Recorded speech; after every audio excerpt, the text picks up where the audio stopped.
child by giving them time out or sending them to the so-called naughty corner. But now some parenting experts are saying this doesn't always work and there are better ways to discipline our children. So do we, as parents, need time out from time out? Dr. Justin Coulson from kidspot.com.au joins us this morning.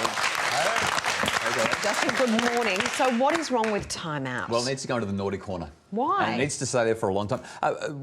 Here's the number one reason. Rejection. What timeout does, when we put our children in timeout, we're essentially saying to them, when you do things of which I don't approve, I don't want you anywhere near me.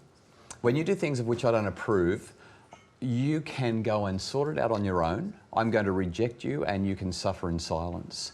It's a particularly perverse way of hurting our children. And what it really comes down to is this mistake that every parent makes where they think that punishment is discipline. Punishment, if you look it up in the dictionary, punishment is hurting somebody because you don't like what they've done.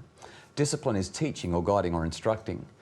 And when your children are in time out, you can't teach them, guide them or instruct them because they're in time out. Don't kids also have to learn that there are consequences for doing the wrong thing? I mean, we're told we can't smack them, we can't yell at them, and now we can't even just make them go and sit somewhere quietly. I'm putting too many limits on parents every time I come in here, aren't I? So parents aren't allowed to do all this sort of stuff. Because say, for example, my youngest daughter is hitting her big sister, and I'm needing to remove her from that situation and try to keep her in her room so she can stop hitting her sister. But it's quite common for the youngest sibling to hit the older one, isn't it? Sometimes they get frustrated because the older one keeps doing everything or bossing them around. Yeah, so two really simple things, how would I deal Jess, then with that, not putting her in her room? The first thing to remember is that I'm not saying that time out is a problem. I'm saying using time out as a punishment is a problem.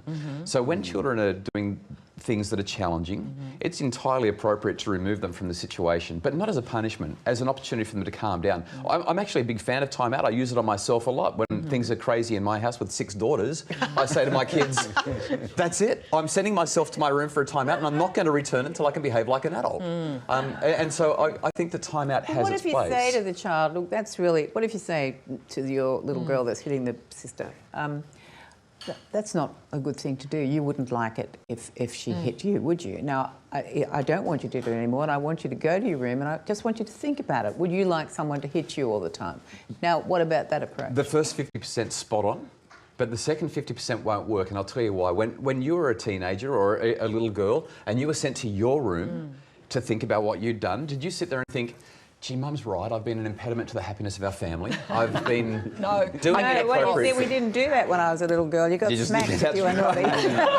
So what time out does, though, when we use it as a punishment, is it pushes unwanted behaviour underground, it ruptures relationships, it ignores the reasons for the behaviour, and it makes children more selfish. They actually go, well, this is all about me. And so what we really want to do with our children to discipline them is to step back and say, let's help everyone to calm down and let's talk about it and let's go through that process that Ida just described, which is perfect.